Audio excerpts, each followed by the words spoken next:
시청자 여러분 반갑습니다. 미중 간의 고위급 회담을 10월달에 개최하기로 합의함으로써 미중 간의 무역전쟁 타결 기대감이 한층 높아지면서 최근 환율이 상당폭 하락을 했습니다. 달러를 사두신 분들 중에서는 걱정을 하시는 분들도 계실 텐데요. 저는 걱정을 할 필요가 없다고 생각을 합니다. 우리가 달러를 보유하고 있는 이유는 미중 무역전쟁으로 인한 환차익을 보기 위한 것이 아니기 때문에, 즉 환투기를 하기 위해서가 아닙니다. 우리가 달러를 보유하는 가장 큰 이유는 북폭 때문이고, 그 외에도 세컨더리 보이콧이나 주한미군 철수, 리디노메이션, 일본의 본격적인 경제 제재와 같은 여러가지 급변 사태의 가능성에 대비하기 위해서입니다. 우리가 달러를 보유하는 본질적인 목적에서 바뀐 것이 아무것도 없기 때문에 굳이 신경을 쓸 필요는 없다고 생각을 합니다. 늘 말씀드리지만은 미중 간의 무역전쟁 타결은 결국은 중국의 굴복을 의미하는 것이기 때문에 북폭의 가능성이 오히려 그만큼 더 올라가는 것이라는 말씀을 드립니다. 환율이 올라갈 때는 너도 나도 환율이 올라간다고 방송을 하지만은 정작 환율이 내려갈 때는 아무도 방송을 하지 않습니다. 영성TV에서는 환율이 올라갈 때든 내려갈 때든 환율에 대해서는 앞으로도 중간중간 지속적으로 방송을 하도록 하겠습니다.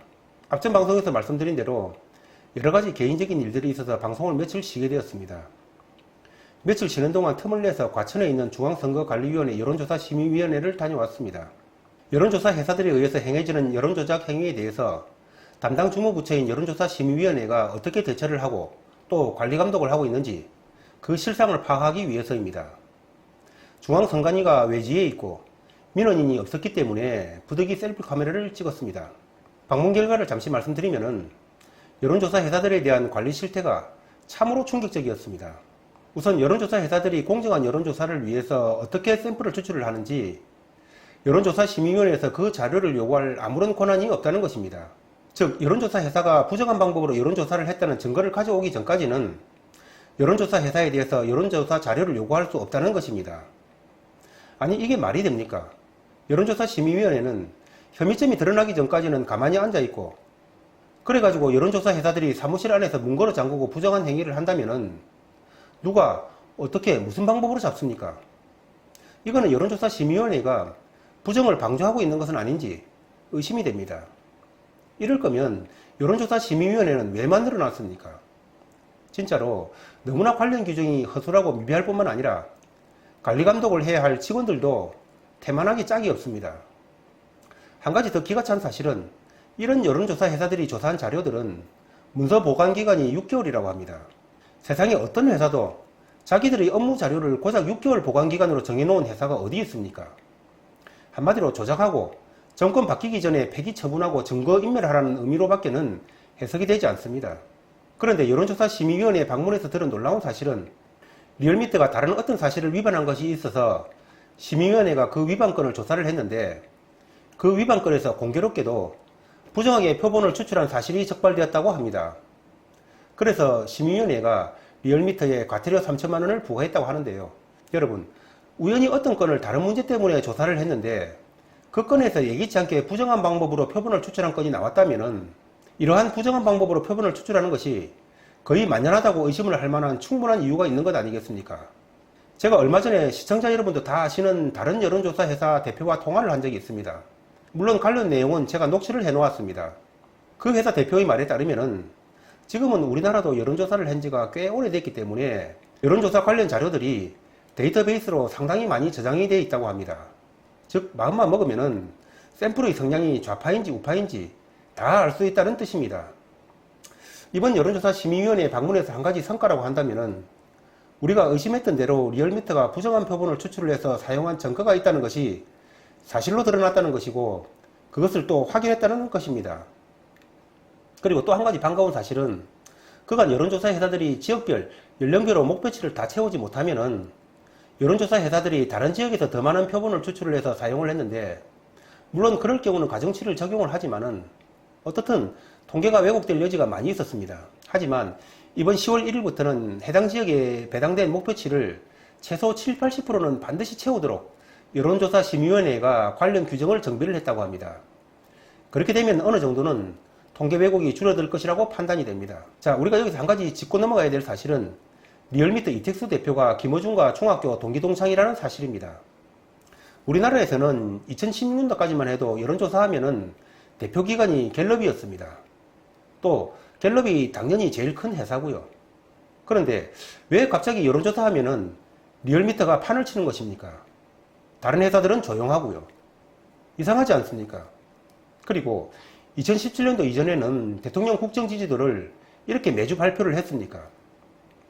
현 정권의 묻지마 질주에 정당성을 부여를 해서 국민들의 눈을 가리는 여론 조작 행위 반드시 막아야 대한민국이 바로 선다는 말씀을 드립니다.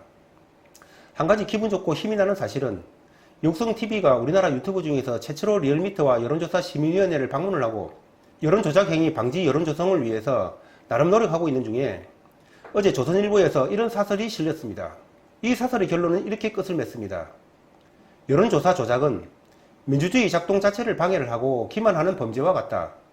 여론조사가 정권의 무리한 행태에 정당성을 부여하는 도구로 이용되고 있다면 더 심각한 국가적인 문제이다. 이 역시 검찰 수사로 흑막이 있는지 가릴 필요가 있다고 했습니다. 물론 제 노력 때문에 이런 사설이 실렸다고 보지는 않지만은 어떻든 여론조작에 대한 국민적인 여론 확산을 위해서 노력하는 중에 이런 기사가 나와서 저한테는 큰 힘이 되고 이런 여론들이 지속적으로 확산이 돼서 대한민국이 바로 서는 기초가 되었으면 좋겠다는 생각입니다. 앞으로도 문재인 정권에 실질적으로 타격을 줄 수 있는 여론조작 방지와 전자개표기 사용 금지, 그리고 친북 임명사전 발간을 위해서 계속적으로 노력을 하겠습니다. 오늘 청문회가 진행이 되고 있는데요. 현재까지는 청문회 진행이 다소 답답한 느낌이 있습니다.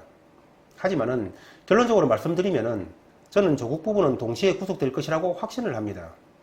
조국에 대해서 저는 그간 2개의 방송을 올렸고 거기서 2가지의 경우의 수를 말씀드렸습니다. 초창기에는 조국에게 면죄부를 주기 위해서 검찰이 짜고 치는 고스톱이라는 의견도 많았지만은 저는 2가지의 경우 중에서 어떤 경우도 결론은 조국의 구속을 예측을 했습니다. 그런데 이제는 정말 조국 부부가 도저히 빠져나갈 방법이 없게 됐습니다. 오늘 동양대 총장이 조국과의 통화 사실을 공개를 했는데 조국이가 법무팀과 상의를 해보니까 총장님이 그렇게 하는 것이 총장님도 살고 정 교수도 사는 길이라고 했다고 합니다. 이것은 명백하게 위증교사에 협박 강요죄에 해당이 되는 것입니다. 장제원 의원도 최 총장이 관련 녹취 파일을 가지고 있다고 했지만은 상식적으로 생각을 해도 그것은 녹취 파일이 있는 것이 당연한 것 아니겠습니까? 만약 녹취 파일이 없다면은 최 총장이 그런 사실을 공개할 수는 없겠지요. 그런 주장에 대한 입증 책임은 최 총장에게 있는 것이기 때문에 관련 증거나 녹취 파일이 없이 함부로 그런 주장을 했다가는 설령 그것이 진실이라고 할지라도 오히려 허위사실 유포죄로 최 총장이 처벌될 수도 있는 것입니다. 그렇다면은 이제 청문회고 뭐고 더 묻고 따질 필요도 없게 되었습니다. 최 총장만 잘 보호하면은 조국이는 이제 완전 끝났습니다. 더 이상 빠져나갈 구멍이 없습니다. 그렇다면은 이것은 문재인 정권의 급격한 내임 등을 초래할 것이라는 말씀을 드리면서 오늘 방송을 마치겠습니다. 구독과 좋아요 부탁드리면서 오늘도 행복하고 건강한 하루 되십시오. 감사합니다.